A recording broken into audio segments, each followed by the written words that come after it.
nasceu no interior de São Paulo e estudou para ser professora, atividade que nunca exerceu. Em 2008 formou-se em jornalismo e atuou na área até 2020, sobretudo em televisão, onde trabalhou como produtora, como repórter e como apresentadora. Também tem experiência em rádio, jornal, impresso e assessoria de imprensa. Por isso, ninguém se espante se ela parecer muito à vontade. Como complemento à sua atuação de assessora de imprensa, acabou por cursar em Direito e ficou completamente apaixonada pela área jurídica. Hoje em dia, coleciona diplomas, formações e experiência que fazem dela uma profissional sempre atualizada, muito competente na área da nacionalidade portuguesa, vistos e imigração. Ela é responsável pela cidadania de Portugal, ela é imigrante, ela é neta de português, ela é a amiga que veio para mim através da internet e a vida deixou ficar pelos seus valores, pela sua honestidade e por ser uma excelente pessoa e uma ótima profissional.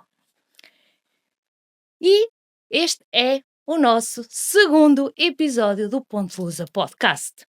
Hoje estou aqui muito feliz porque tenho comigo não só uma advogada especialista em processos de nacionalidade e imigração, mas uma pessoa que viveu todo o processo na pele.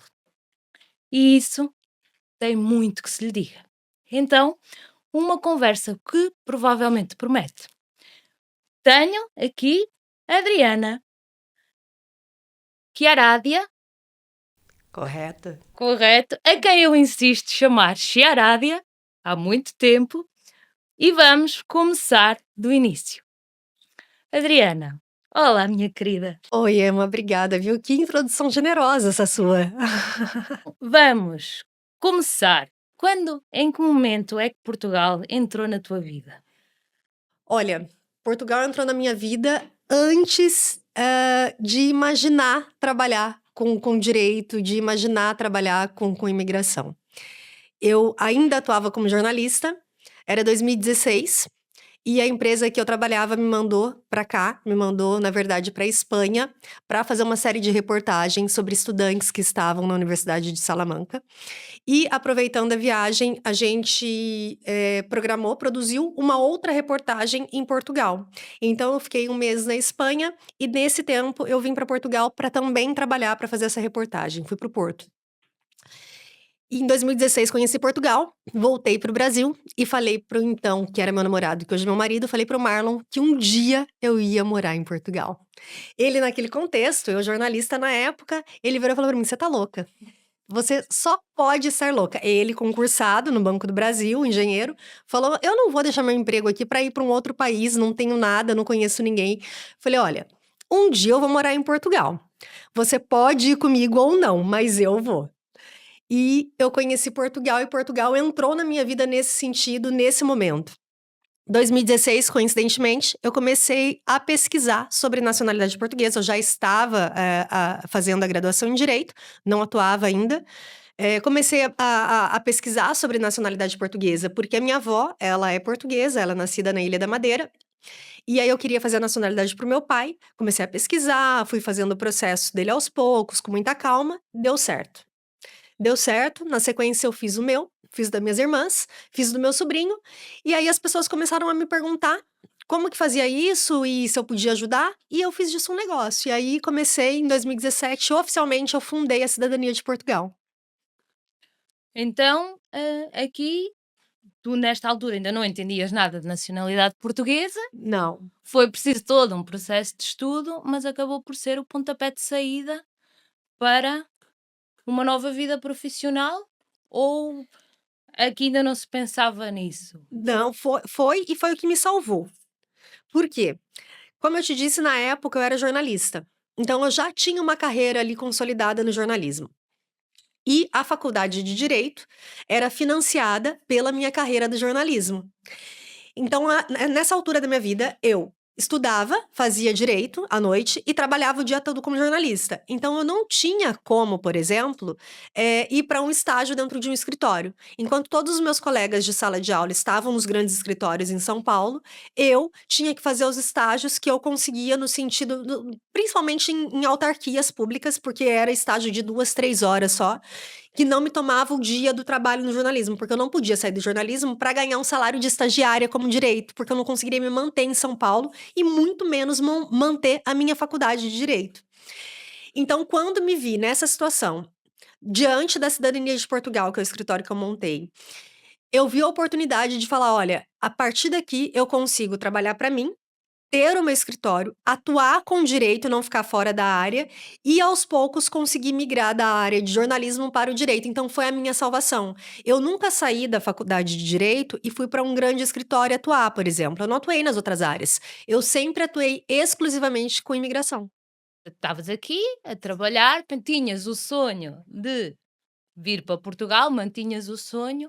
O Marlon continuava a achar que era uma grande loucura ou foi. Não, o Marlon por muito tempo achou que era uma grande loucura. Mas aí eu comecei a arquitetar. Como que eu ia fazer esse plano sair do papel? Isso foi 2016. Eu me formei em 2017, eu me formei, que foi quando eu abri oficialmente o escritório. Em 2017 eu me formei. Comecei a pegar alguns casos, daí eu programei para fazer a minha. Na mesma altura, inclusive, a gente se conheceu pela internet. E eu comecei a programar para eu fazer aqui a minha validação. Para fazer a validação, não, para fazer a minha inscrição na Ordem dos Advogados. A altura ainda tinha o acordo bilateral entre Brasil e Portugal, então bastava que eu estivesse com a ordem ativa no Brasil para conseguir fazer a inscrição aqui na ordem. E foi a partir daí que eu comecei a arquitetar a minha mudança. Primeiro passo foi fazer a minha inscrição na ordem. O meu segundo passo foi: Marlon, vamos passar umas férias na Europa? Você precisa conhecer Portugal. Porque até então, ele tinha a imagem de Portugal daquilo que eu levei para ele, daquilo que ele via de longe. Ele nunca tinha sentido Portugal. E ele precisava ter essa experiência. Então a gente tem um amigo dele, no caso, muito próximo, que mora em Londres. A gente veio para a Europa, ficou um tempo em Londres, fez uma viagem e numa dessas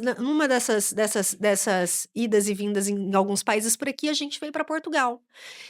E aí ele veio para Portugal e conheceu Portugal. E ficou encantado. Já voltou com outra cabeça. Ainda não falava em morar, mas começou a ter uma outra percepção. Olha, realmente, Portugal não parece ser um bom lugar, é um lugar mais calmo. Imagina, quem sai da capital paulista, isso aqui é tudo muito diferente. Mesmo Lisboa, que é uma grande capital que tem toda a agitação, não se compara a São Paulo. São Paulo é uma loucura, né? Então ele já começou a ter uma outra visão. Isso foi a primeira vez que ele veio para Portugal. Na segunda vez que ele veio para Portugal comigo, foi na época do Covid. Como eu tenho nacionalidade portuguesa, eu consegui entrar. Embora todas as fronteiras estivessem fechadas, a gente conseguia entrar enquanto nacional português. E ele, por ser cônjuge de nacional português, entrava comigo. Certo. Nessa época a gente veio e eu fiquei 40 dias aqui. E aí ele ficou mais 40, porque na primeira vez ele veio e ficou 10, 15 dias, na segunda vez ele veio e ficou 40, já é uma outra experiência. E aí ele voltou com uma outra ideia. Ah, olha, eu acho que de repente pode ser uma boa a gente começar a planejar para fazer essa mudança. E aí a gente foi planejando. Outro ponto que também tudo isso faz parte da mudança, né, do planejamento migratório, foi validar o dele. Ele é engenheiro, na verdade não foi validação também, foi através de acordo bilateral. O CREA tem acordo com o Confea e, quer dizer, CREA, não sei, aqui não é Confea, qual que é o nome, você sabe me dizer? Tem um outro nome. É o, é o CREA. O CREA no Mas não Brasil e aqui sei. tem um outro nome. Bom, me fugiu agora o Não nome sei. da, Não, mas da sim. ordem dele. Mas tem acordo bilateral e ele fez a ativação dele também aqui. Porque a ideia era, quando a gente decidir se mudar, você vai estar apto para trabalhar na tua área. Paralelo a isso, eu entrei com o pedido de nacionalidade dele, pelo fato de ser, na verdade, a gente tinha uma união estável, uma união de fato. entrei com pedido de nacionalidade dele, fiz o reconhecimento aqui em Portugal, então foi tudo muito planejado. Então, quando a gente decidiu de fato mudar para cá, e aí a decisão veio em 2022 e a gente se mudou em janeiro de 23. Quando a gente decidiu de fato se mudar para cá, estava tudo organizado nesse sentido. Eu já tinha começado a implantar essa sementinha dele lá em 2018. Foi um trabalho muito bem arquitetado, foi ali um projeto. Sim, Primeiro o marido e exato. está certo. Hã, e então, havia muitas hipóteses. Vocês tinham essa organização toda, vocês estavam com esse plano, tu tinhas a nacionalidade portuguesa, tu tinhas outros países à disposição, porque tens as vantagens de uma nacionalidade portuguesa na União Europeia. Portugal foi sempre a escolha? Pensaste, chegaste a ver outras opções, ou Portugal continuava a ser a escolha, independentemente do resto? Eu confesso que assim, eu não cheguei a considerar outras opções, embora tivesse essa possibilidade. Por que não? Porque como eu atuo especificamente com imigração em Portugal, eu achava que aqui seria o melhor lugar por esse sentido, por essa questão de trazer a empresa para cá, entende? Uhum. Porque, por exemplo, lá no Brasil, eu conseguia atuar totalmente de forma integral. Tendo a ordem ativa aqui, eu mandava os processos, não tinha problema. Mandava via CTT. Na época, a gente não tinha plataforma online para advogado e para solicitador. Então, eu mandava via CTT, não tem problema, juntava por procuração, estava tudo certo. Mas havia alguns trabalhos que eu não conseguia fazer do Brasil. Tanto que, quando a gente se conheceu porque você entrou em contato comigo e eu pedi para você prestar um serviço para mim aqui em Portugal que eu não conseguia fazer do Brasil, que era o Exatamente. apostilamento de uma certidão. Então eu pensei, se eu for para Portugal e levar a empresa para Portugal, primeiro, que eu vou atingir o meu objetivo era qualidade de vida e segurança, ponto. Mas eu vou unir isso ao fato do meu trabalho estar lá e eu conseguir abrir o leque. E por isso eu sempre considerei Portugal. Por outro lado, o Marlon, meu esposo, ele tinha um pouco de receio, porque ele não sabia como que seria a área dele aqui. Porque ele estava bem mais estável lá no Brasil do que aqui. Então ele tinha um pouco de receio. Entretanto, depois que quando ele começou a pesquisar, a entender um pouquinho, o que que ele fez antes da mudança? Ele atualizou toda a parte de LinkedIn e tudo mais. E antes mesmo de sair do Brasil, ele começou a receber um monte de ofertas de emprego aqui na área dele, porque é uma área muito aquecida. E aí, isso começou a dar um pouco mais de ânimo pra ele também, sabe. Porque ele viu que, de repente, ele não ia chegar aqui e ficar a Deus dará. Então ele considerou. Então quando a gente veio pra cá, a gente decidiu vir pra cá, foi por isso, pra conseguir trazer a minha empresa e pra conseguir abrir esse leque e poder prestar um pouco mais de serviços que lá no Brasil eu não conseguia, que eu precisaria de muitos parceiros aqui em Portugal. E por isso a gente sempre considerou Portugal desde o início. Mas eu também não descarto a ideia de daqui uns anos, de repente, ir para outro país. Eu acho que a experiência é sempre válida, sabe. Concordo, concordo. Muito interessante essa união que vocês fizeram entre o profissional e o estilo de vida e a decisão de ter vindo por aí. Quem apareceu na vossa vida nesta mudança, que vocês chegaram aqui em 2023, foi o pequenino João. Como é que tem sido a experiência da mãe, advogada, empresária, imigrante, tudo junto, com um sistema de previdência que dos advogados e solicitadores é terrível? Como é que tem sido esta experiência e como é que sobrevivemos no meio disto tudo? Eu acho que a palavra é essa, é sobreviver. Eu tô sobrevivendo há 1 ano e 5 meses. Porque, de repente, você não é mãe, você não tem um filho e você acorda e no outro dia você tem um bebê no colo. E aí você tem que ser mãe, você tem que ser pai. E no nosso contexto é uma mãe e um pai sem nenhuma rede de apoio. Tá todo mundo longe.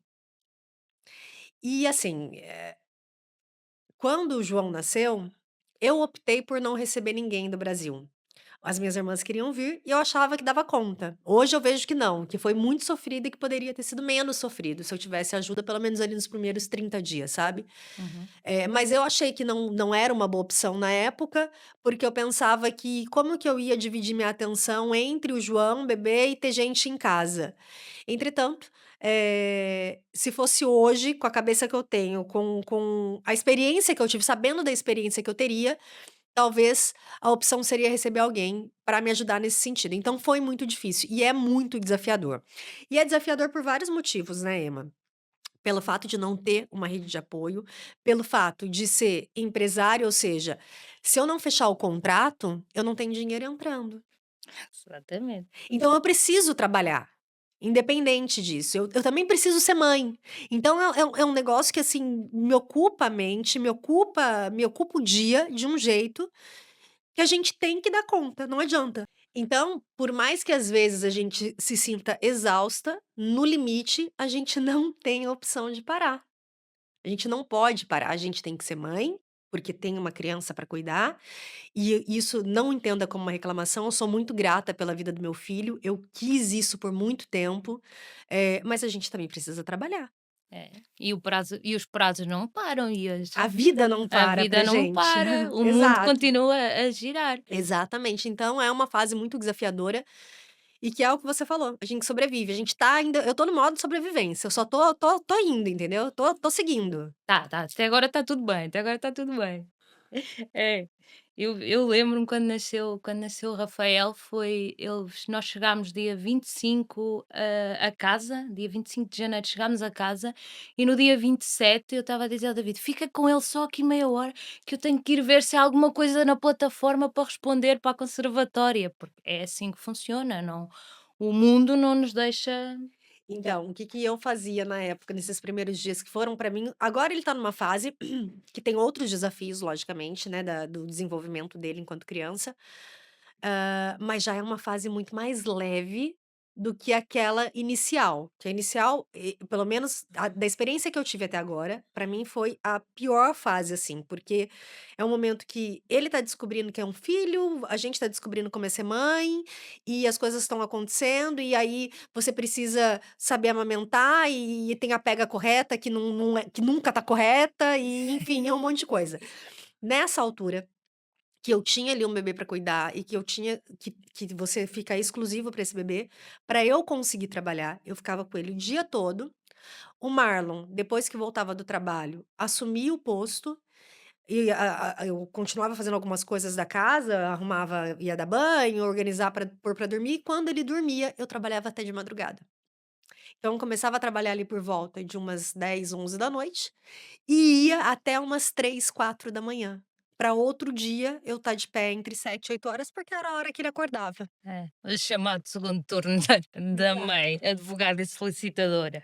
Mas é assim, funciona e somos muito gratas, E exatamente, tá somos tudo correndo muito bem, como gratas, disse está você. tudo a correr bem. Bem, não podia deixar de perguntar, porque não é só tudo correu bem, tudo foi maravilhoso, não podia deixar de perguntar qual foi o maior problema que tiveste em Portugal ou que vocês tiveram como casal em Portugal desde que chegaram.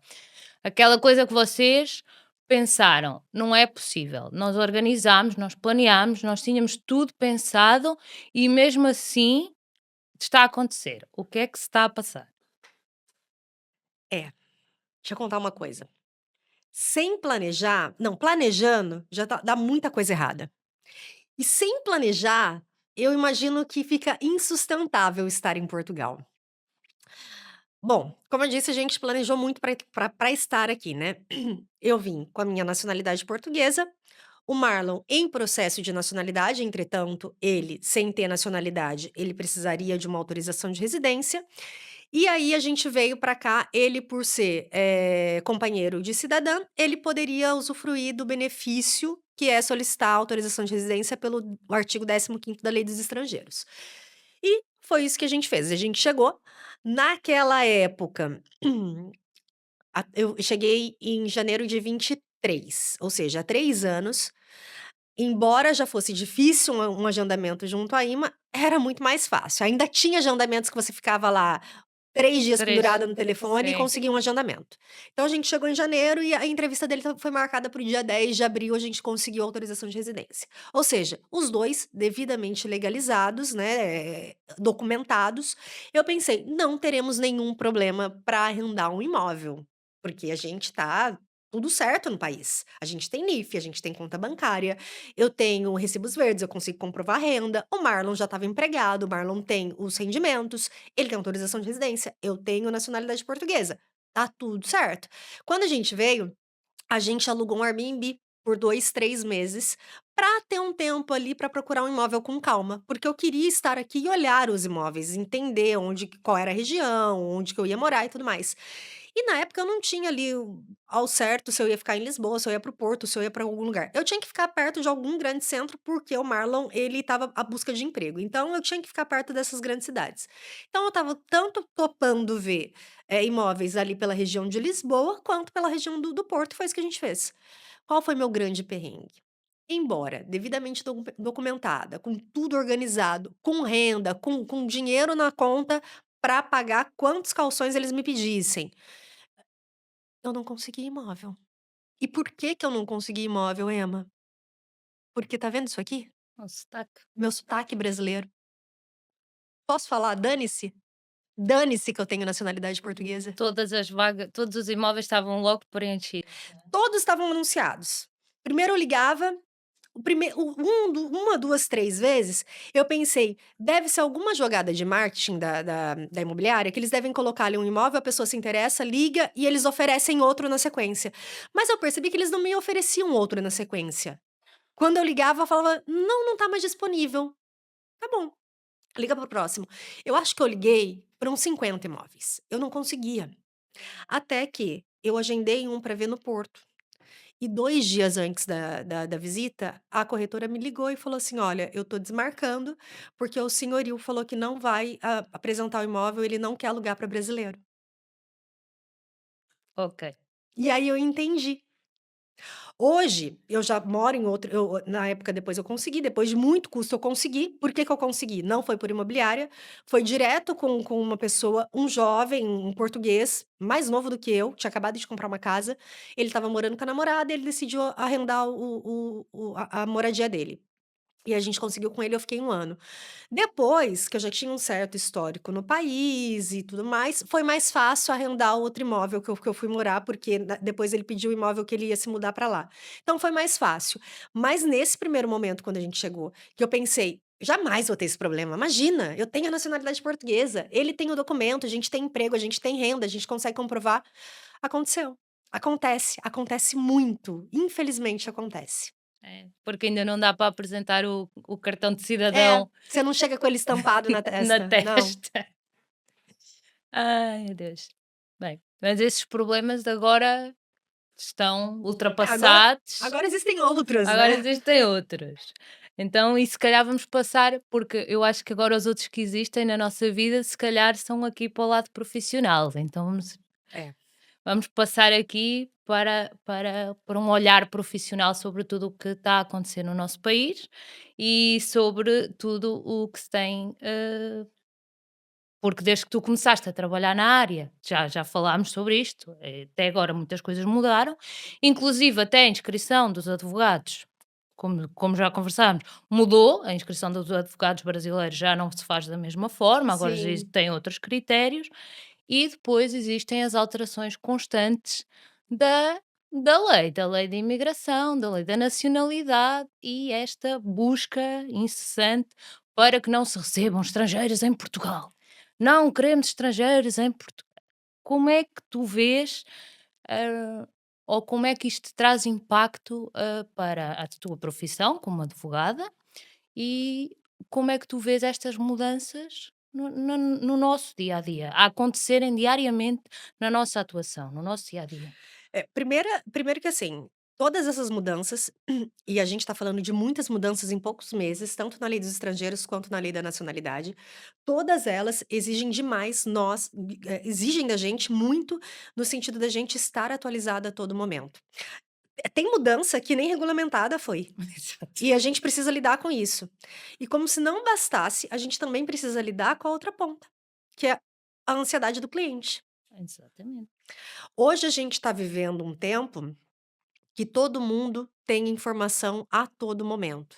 O que mais tem são pessoas no Instagram fazendo propaganda. Por exemplo, eu não sei se você viu o novo canal agora do IRN e OA, que você faz ali a reclamação para o Vi. processo de nacionalidade. Canal direto para os advogados. Exato. Foi vendido desta forma. Entretanto, Não existe. não, eu vi o outro dia um desses blogueiros de Instagram, que não é advogado, não é solicitador, não é nada mais, atua falando que agora existe um acelerador de nacionalidade. Gente, me mostra onde que tá esse botão de acelerador, gente porque vai lá eu tenho algumas dezenas para acelerar. Então, assim, ter que lidar com isso, com essas questões, por conta dessa mudança, por conta das mudanças, isso gera, para mim, eu acho que pro todo, muita insegurança jurídica. A gente não sabe, porque além de tudo isso, talvez quem esteja em Portugal um pouco mais tempo vai entender. Mas além de tudo isso, tem a questão da lei do atendente. Aqui a gente tem toda a legislação e tem a lei do atendente. É. Quando você vai no RN, quando você vai na IMA, a depender de quem te atende, aceita um determinado documento e o outro não. Até porque a lei da nacionalidade tem o famoso poder discricionário. Exato. Cada um canaliza o processo e tu não podes usar, e que isso aí é uma coisa que a mim, em tribunal, tu podes usar caso julgado para fazer prova para uma nova decisão. Na nacionalidade isso não existe. Na nacionalidade tu não podes dizer, mas no caso semelhante foi, porque não é aceito. Exato. Completamente. Porque vai depender do entendimento do conservador.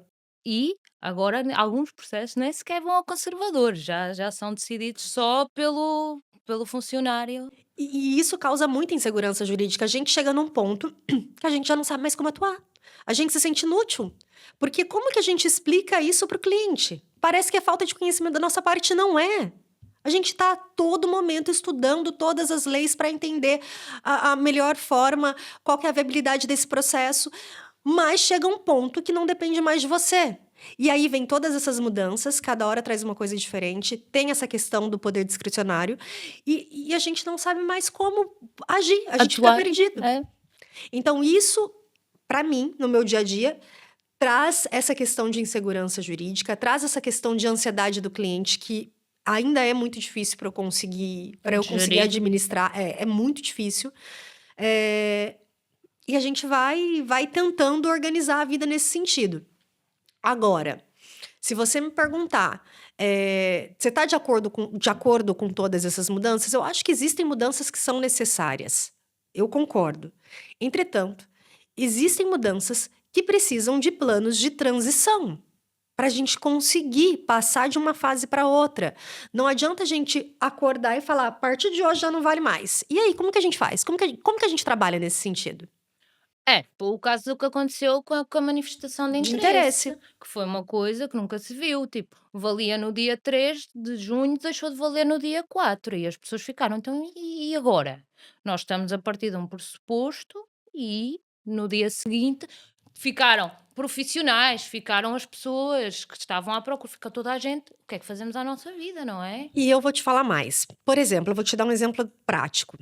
Hoje a gente tem a questão da proposta da lei de nacionalidade para mudar. A questão do tempo de residência. Tempo de residência. De 5 anos para 7, para quem é de país de língua portuguesa, e de 10 anos de outro. Que não é. Exato. Isso gerou uma onda de imediatismo de que eu preciso fazer o meu processo o quanto antes, das pessoas correndo. Eu, por exemplo, no escritório, eu recebi inúmeros pedidos de pessoas que estavam ali à beira de 5 anos, ou quase completando, ou acabado de completar, mas que não ia mexer com isso agora, que correu para fazer o processo, com medo da lei mudar. Então, isso gerou uma ansiedade nas pessoas em fazer com medo da mudança. A mudança não veio até agora. Isso gerou um gargalo no IRN, ou seja, a administração pública trabalha contra eles. Exatamente. Porque gerou um gargalo no IRN, recebendo um monte de pedidos de um dia para o outro, que foi o que aconteceu também com as ações de intimação que foram contra a IMA. Exatamente. E aí, gera essa necessidade na pessoa sem que tenha essa necessidade. Se eles falassem, olha, a gente vai mudar, mudou. A proposta da alteração da lei é essa. Mas desse um tempo para as pessoas se organizarem.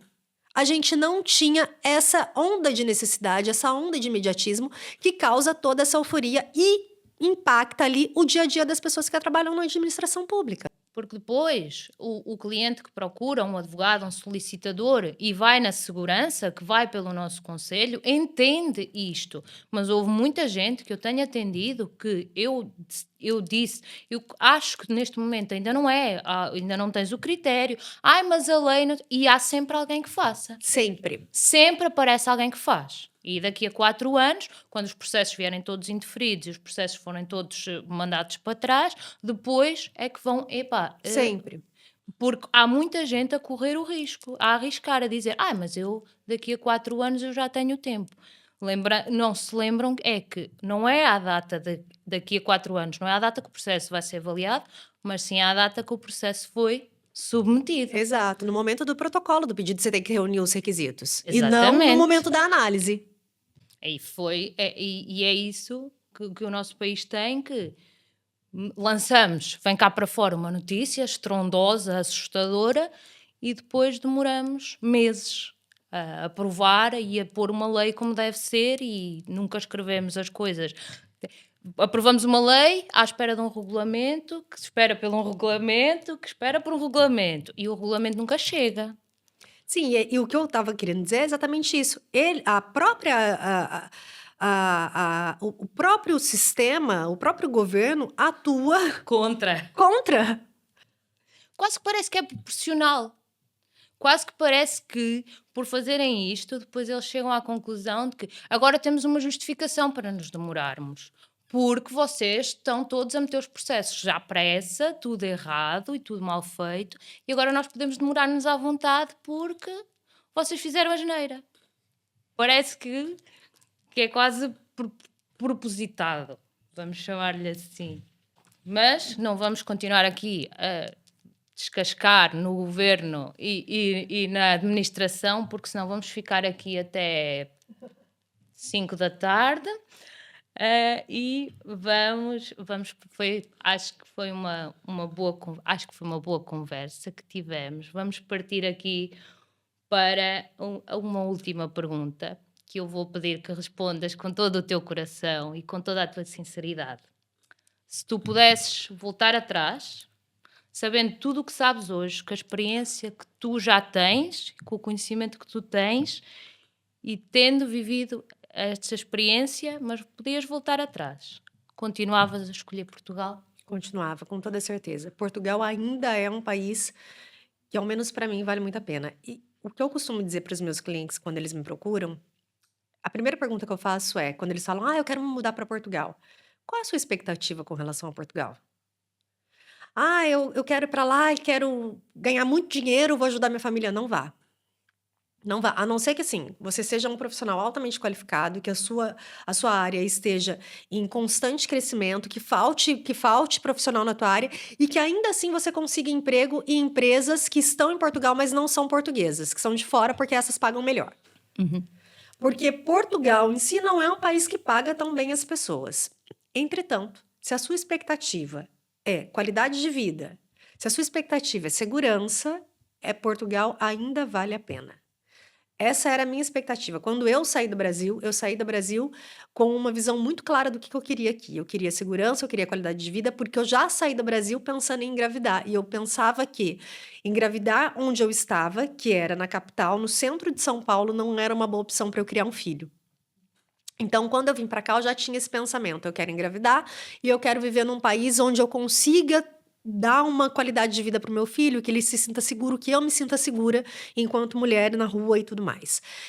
E as minhas expectativas foram todas alcançadas. Então, assim, Portugal continua sendo para mim a melhor opção. Pode ser que daqui 5, 10 anos isso mude? Pode, mas eu não sei o dia de amanhã. E uma coisa hoje que me preocupa muito, mas aí vem por conta de ter me tornado mãe, é a questão do bullying nas escolas. Isso me preocupa muito, porque você pode falar, mas o João, ele é português, ele nasceu aqui e ele provavelmente vai adquirir o sotaque português. Mas ele continua tendo pai e mãe brasileiros. Sim, e o bullying não é só destinado a... Exato. Então, isso é uma coisa que me preocupa, porque hoje ainda, Portugal trata o bullying como se fosse brincadeira de criança. E um país, uma nação civilizada, como a gente espera que seja, não pode tratar o bullying como brincadeira de criança. O bullying ele tem que ser tratado da maneira como ele deve ser tratado, que é com seriedade. Ele tem que ser falado nas escolas, ele tem que ser ensinado para as crianças que isso não pode ser feito, que isso gera impacto na vida do coleguinha, e quais são esses impactos. Então, isso é algo que me preocupa muito. E isso talvez seja o ponto que me faça repensar daqui a uns anos. Eu espero que não. Como eu te disse, eu não sei o dia de amanhã. Mas hoje, tendo toda a experiência que eu tive, feito todas as escolhas que eu fiz na vida, que graças a Deus foram escolhas que me trouxeram até aqui, eu faria tudo de novo. Portugal, para mim, vale muito a pena. Adriana, mais alguma coisa que queiras dizer, meu amor? Penso que não. Fale agora, o calo Aliás, eu acho que eu só quero agradecer, Emma. Agradecer você ter entrado na minha vida, que você foi um presente, como você disse. Você foi um presente que a internet me deu. A Emma chegou lá no meu Instagram, me mandou mensagem, falou que era solicitadora, e eu falei, que raio é isso? Que eu nunca tinha ouvido esse termo. No Brasil a gente não tem solicitador. Mais próximo que a gente tem ali é despachante, mas não chega próximo, porque o solicitador ele tem atos que somente no Brasil, somente advogados fazem, mas aqui vocês têm a competência técnica para fazer. Jurídica. Exato. E aí eu falei... Eu, muito desconfiada, falei... Você me mandou... Olha, eu sou solicitadora, se precisar dos meus serviços, está aqui o número da minha ordem. Eu falei... Eu vou lá e saber o que é isso aí. Entrei em contato com a ordem... Não sei se eu te contei isso. Sério? Entrei em contato com a ordem de solicitadores. Olha, eu queria saber se essa pessoa está ativa, se realmente existe. Não, tá tudo certo. Tá ativa, ela é solicitadora em Portugal, que não sei o quê. Falei, então acho que dá para confiar. Aí, a gente começou ali uma parceria que deu certo, graças a Deus, e você foi um presente não só profissional, que me ajuda tanto, que é parceira em tantos processos comigo, mas na vida pessoal. A gente aí conversa praticamente todos os dias sobre o processo, sobre a maternidade, sobre o dia a dia, e eu sou muito grata por isso, viu? Obrigada. Eu é que agradeço. Agradeço por tudo. Agradeço por ter estado aqui hoje, no nosso segundo episódio, e agradeço pela parceria, pela amizade e pela disponibilidade, já que veio de Cascais, para estar aqui hoje em Castelo Branco a fazer o nosso segundo episódio. Bem, este foi o nosso segundo episódio. Eu espero que tenham achado que a conversa foi emocionante, foi interessante e que tenham gostado tanto dela como nós. Nós estaremos sempre aqui disponíveis para vos atender com todo o carinho e cuidado. A Adriana com a Cidadania de Portugal, Emma Alves com a Ponte Lusa. Aguardo por vocês e espero por vocês no próximo episódio. Adeus e um bom dia.